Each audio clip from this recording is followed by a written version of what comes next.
네, 오늘자 흐름 보면 철강 관련주들이 다시 상승을 하고 있는데요. 가열찬 재상승일까요? 아니면 일시적 반등으로 그칠까요? 매수 고민하신다면 이 방송 듣고 한번 판단해 보시죠.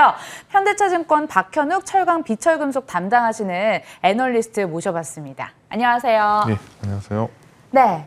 실은 철강주들, 성장주나 BBIG 같은 종목들의 작년에 밀려서 한참 힘을 못 쓰다가 올해는 좀 달라진 모습을 보이고 있습니다. 아무래도 경제 정상화가 주가를 밀어붙인 거겠죠? 예, 맞습니다. 연초부터 글로벌 철강 가격이 상당히 큰 폭으로 인상이 되고 있고요. 그러니까 2010년 이후 사상 최대 폭으로 상승을 했다고 보시면 될 것 같습니다. 톤당 가격이 한 40에서 50% 연초 대비 인상이 되었고요. 그 이유는 이제 크게 저희는 두 가지로 판단을 하고 있습니다. 그래서 첫 번째는 작년에 이제 코비드-19 영향으로 인해서 위축되었던 이제 글로벌 철강 수요가 이 코비드-19가 좀 진정이 되면서 경기 회복과 맞물려서 수요가 회복되는 측면이 첫 번째고요. 두 번째가 이제 궁극적인 이유라고 저희는 판단을 하고 있는데, 사실 이제 중국의 공급 과잉 이슈로 인해서 철강 업체들이 가격 인상을 하기가 어려웠습니다. 하지만 이제 최근에 중국의 공급 과잉이 완화가 되면서 글로벌 철강 업체들의 가격 협상력이 확대가 되고 있는 상황이고, 이게 이제 수요 회복과 맞물려서 가격을 인상을 하고 있는 상황으로 이해를 하시면 될 것 같습니다. 네, 그래서 네, 작년 상승에 대해서 계속 이야기를 해주고 계시는데 말씀 이어서 갈까요? 예. 그래서 사실 이제 중국의 공급 과잉은 2010년부터 본격화되었다고 보시면 될 것 같고요. 최근에 수요가 회복이 되거나 아니면 원자재 가격이 상승을 했던 게 2010년 이후 처음은 아니었습니다. 하지만 2010년부터 중국의 공급 과잉에 이제 맞물려 있다 보니까 철강 업체들이 원가 상승분을 제품 가격에 전가시키기가 굉장히 어려웠던 상황이 진행이 되었었는데요. 중국의 공급 과잉 이슈가 이제 해소가 되면서 철강 업체들이 이제 큰 폭으로 가격을 인상을 하고 있는 상황으로 이해를 하시면 될 것 같고요. 실제로 이제 미국의 철강 수입 시장이나 유럽의 철강 수입 시장의 사례를 보면 중국산 점유율이 미국 같은 경우 2015년에 7% 정도 였었습니다. 그러니까 네 번째로 큰 수입 국가였고요. 하지만 작년 기준으로는 중국산 비중은 거의 미미한 수준이고요. 유럽 같은 경우에도 2015년에 13%, 가장 철강을 많이 수입을 하는 지역이 중국이었었는데 작년 기준으로는 5%로 굉장히 많이 약화가 되었다, 이렇게 보시면 되겠습니다. 그래서 결론적으로는 이제 중국의 저가 영향력이 해소가 되면서 철강 업체들 가격 인상이 이어졌고, 그게 이제 글로벌 철강 업종 주가 상승으로 이어졌다고 보시면 될 것 같습니다. 네. 올해의 흐름을 보면 철강 가격이요. 제가 짧지만 한번 몇 달간의 흐름을 짚어드리자면 한창 고공행진을 하다가 하다못해 투기 세력까지 꼈습니다. 그렇다 보니까 중국 당국 쪽에서 무관용 원칙을 적용한다, 투기꾼 단속에 나서겠다라고 과감하게 철퇴를 때리다 보니까 조정이 나왔습니다. 이게 이제 과거의 흐름이고, 앞으로 철강석 가격이 다시 한번 반등 추세 있을지 아니면 조정을 계속 내리막을 걸을지 궁금해지는데 전망 어떻게 하고 계셔요? 예. 말씀하신 대로 철강 가격이 최근에 지역별로 조금 약간 차별화는 되고 있습니다. 근데 이제 시장에서는 이제 글로벌 철강 가격이 단기간에 상당히 큰 폭으로 상승을 했고, 근데 역사적 고점을 이제 갱신을 하다 보니까 거기에 대한 이제 부담이 커져 있는 상황이었습니다. 근데 5월 12일하고 5월 16일 날 이제 중국 정부에서 철강을 포함한 원자재 이제 투기 근절을 하겠다라는 발표를 한 이후에 중국의 철강 가격은 이제 고점 대비해서 한 15% 정도 하락을 해 있는 상황이다, 이렇게 보시면 될 것 같고요. 하지만 이제 미국이나 유럽 같은 선진국, 그리고 그 외의 지역들은 지금 철강 가격이 역사적 고점을 갱신해서 계속 상승을 하고 있는 상황이다, 이렇게 보시면 되겠습니다. 향후에 저는 철강 가격이 중국 가격이 좀 조정을 받긴 했지만 추세적으로 하락을 하고 있다라고 보고 있지는 않습니다. 이제 그 이유는 중국을 제외한 그 외의 지역의 철강 수요가 이제 회복이 되고 있고요. 특히 미국이나 유럽, 일본 같은 선진국 같은 경우에는 이제 올해 3월부터 수요가 전년 동월 대비해서 이제 증가세로 전환되기 시작을 했고요. 그 외에 이제 신흥국들 같은 경우에도 작년 하반기부터 수요가 이제 증가세로 전환되고 있어서 그 추세가 좀 이어지고 있는 상황이다, 이렇게 보시면 될 것 같고요. 또 하나는 이제 글로벌 철강 수요는 연평균 대략 한 2, 3% 정도 꾸준하게 성장을 합니다. 특별한 이슈가 없으면. 하지만 이제 최근에 아시겠지만 코비드-19 이후에 탈탄소가 이제 글로벌 화두가 되고 있는데, 이 탈탄소 이슈로 인해서 글로벌 철강 업체들이 또 신규로는 설비 증설을 하기가 어려운 상황이거든요. 이 얘기는 수요는 성장을 하지만 생산 능력 증설은 이제 제한적이기 때문에 시간이 지날수록 글로벌 철강 수급은 타이트해질 것이다 이렇게 판단이 되고요. 그래서 중장기적으로 보더라도 철강 가격은 중장기적으로 보면은 꾸준히 상승을 할 것이다 이렇게 보고 있습니다. 그래서 결론적으로 말씀을 드리면 최근에 주가 조정은 좀 일시적인 조정이라고 판단이 되고요. 중장기적으로 긍정적인 시각을 가지고 있습니다. 철강은 산업에서 안 쓰이는 데가 없다고 하죠. 조선에도 쓰이고 건설에도 쓰이고 정말 많은 곳에서 쓰이는 게 철강인데 이렇게 수요가 확대되다 보니까 일시적 조정을 딛고 다시 한번 반등 추세로 갈 수 있겠다라고 전망에 대해서 진단을 해주셨습니다. 결국 철강 섹터는 중국의 영향이 큰 것 같은데요. 중국의 철강 감산 정책은 계속 이어질까요? 예, 맞습니다. 철강 산업에서 이제 중국의 영향은 상당히 크죠. 왜냐하면 전 세계 철강 생산량과 소비량의 약 절반 정도를 이제 중국이 차지를 하고 있기 때문에 중국의 영향력은 이제 크다고 볼 수밖에 없고요. 과거에 이제 중국은 이제 공급 과잉이었기 때문에 사실 이제 글로벌 철강 가격을 누르는 역할을 많이 해왔다고 보시면 될 것 같습니다. 근데 이제 중국 정부의 스탠스가 입장이 2016년부터 좀 변화가 감지가 되었고요. 그래서 중국의 감산 정책은 이제 크게 두 가지로 볼 수가 있습니다. 그 첫 번째가 중국 철강 산업의 구조 조정인데요.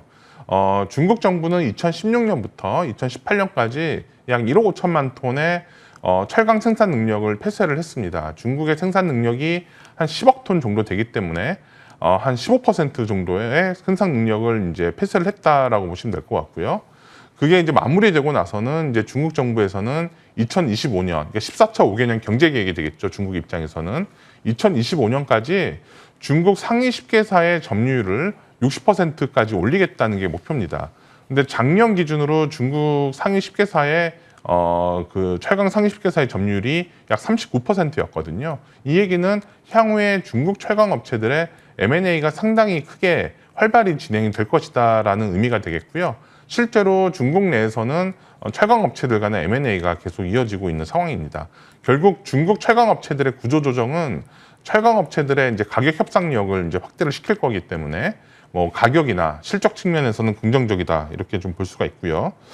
두 번째로 이제 감산 정책 관련해서 두 번째로 말씀드리고 싶은 부분은 중국 정부가 이제 매년 동절기 감산이라는 것을 합니다. 왜냐면은 11월부터 3월까지 그 이제 중국이 이제 석탄 난방을 많이 하다 보니까 대기 오염의 이슈가 있는 상황이고요.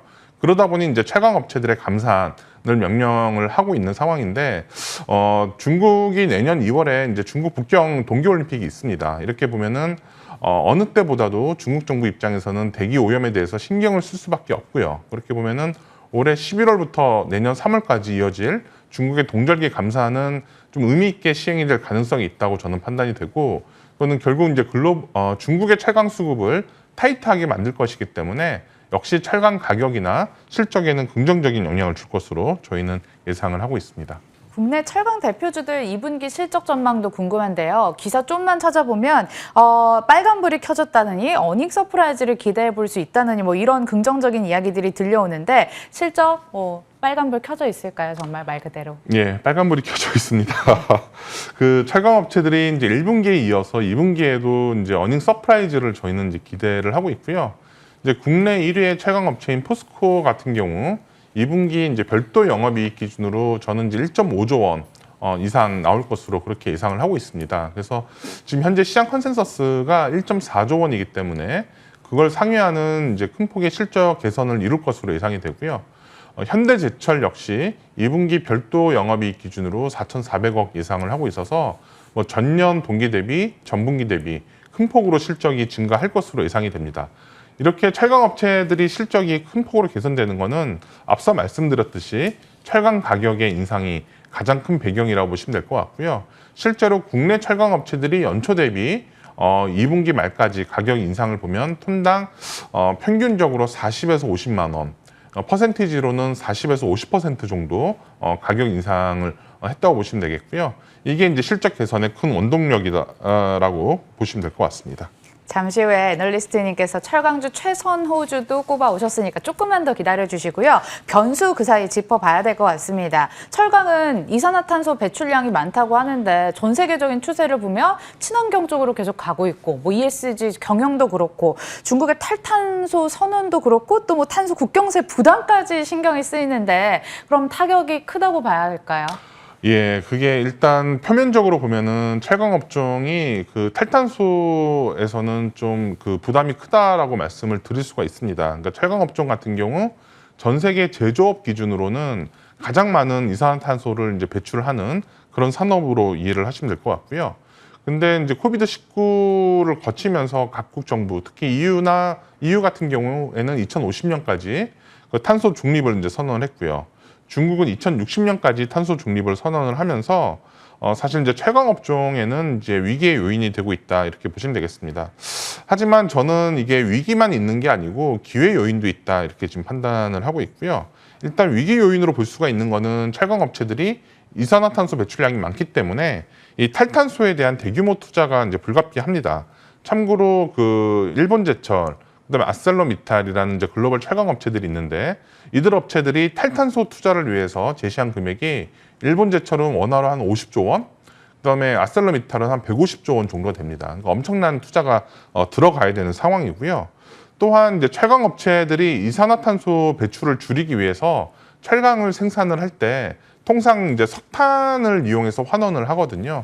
그걸 이제 수소로 대체를 하겠다는 건데 지금 현재 글로벌 수소 가격 자체가 상당히 높습니다. 그래서 철강 가격이 연초 대비 많이 올랐음에도 불구하고 많이 오른 현재의 가격 기준으로 보더라도 현재 수소를 이용해서 철강을 생산할 때는 적자가 불가피한 상황이다 이렇게 보시면 되겠고요. 참고로 아셀러미탈이라는 철강 업체가 얘기한 거는 이 수소를 이용해서 쇳물을 생산을 할 때 원가는 약 60% 정도 올라갈 것이다 이렇게 좀 예상을 하고 있습니다. 그럼 전 세계적인 탈탄소 기조의 국내 업체들은 어떻게 기회를 모색을 하고 있나요? 예, 그래서 국내 업체 같은 경우에는 지금 대응 전략이 사실 이제 글로벌 업체들하고 좀 비슷한 상황이라 보시면 되겠고요. 그 2030년까지 이산화탄소 배출량을 약 20에서 30% 정도 절감을 하려고 하고 있고요. 그다음 2050년에 이제 탄소 중립을 이제 시행을 하고자 하는데 그 대응 방안은 이제 크게 세 가지가 됩니다. 첫 번째는 이 철강이 이산화탄소를 배출을 많이 하는 설비가 이제 고로라는 설비고 전 세계 75%가 이 고로라는 설비로 되어 있거든요. 근데 이제 그 고로라는 설비 대신에 이 전기로 철 스크랩을 이용해서 전기로라는 설비에서 철강을 생산하게 되면은 이산화탄소 배출량을 약 20% 정도 줄일 수가 있습니다. 그래서 이 전기로라는 설비를 투자를 많이 하겠다는 게 첫 번째 전략이고요. 두 번째는 이제 기존의 고로라는 설비에서 그 탄소 대신에 수소를 이제 활용을 하겠다. 이게 두 번째 전략이고요.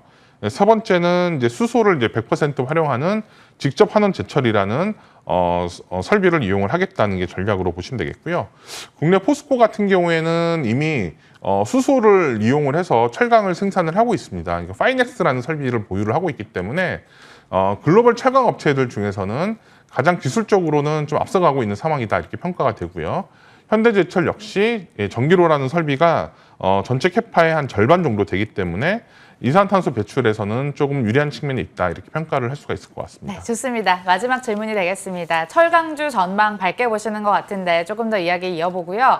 중소형주 안에서 그리고 대형주 안에서 탑픽 각각 한번 들어볼까요?